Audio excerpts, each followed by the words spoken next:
So a few years ago, I made a video called The Names We Choose about how much a part of our identity names are for something that most of us, at least, don't decide.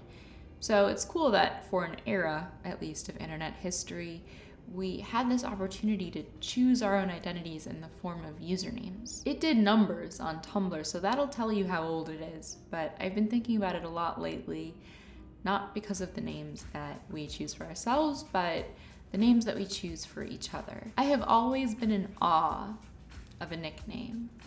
Not only are they usually really cool to have, but I also think that they're a sign of love.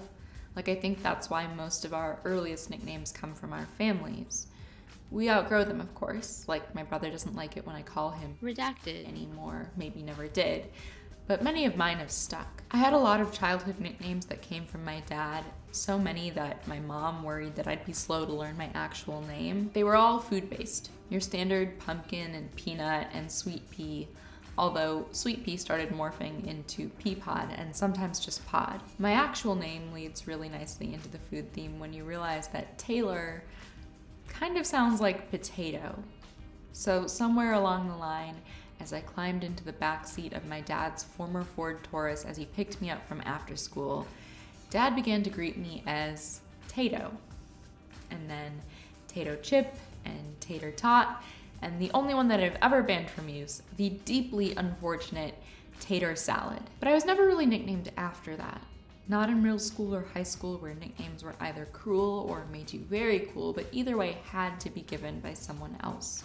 Although there was always a few people who would try to get the nicknames they hoped would catch on but never did, inserted into the pages of their yearbook so that their future grandchildren might really believe that their peers thought highly enough of them to crown them J-Dog.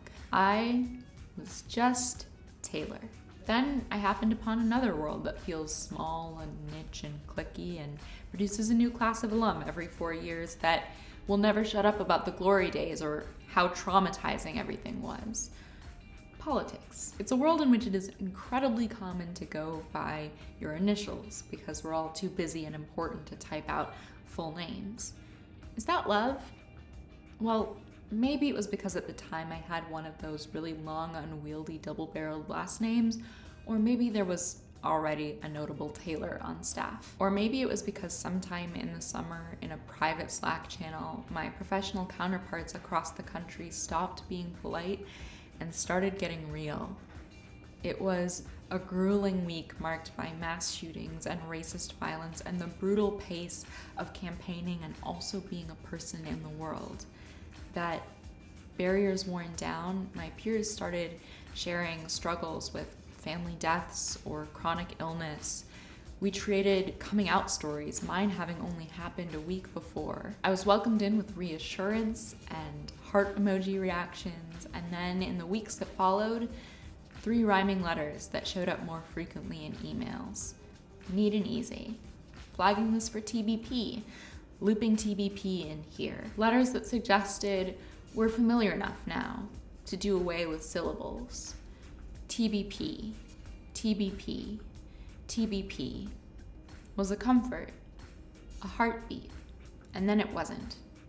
Much later, all of us steeped in our own individual loss and grief, I texted my friends from outside a courthouse and was immediately just TB. And that really was love. I don't have the most exciting or innovative nickname. Again, it is literally just my initials.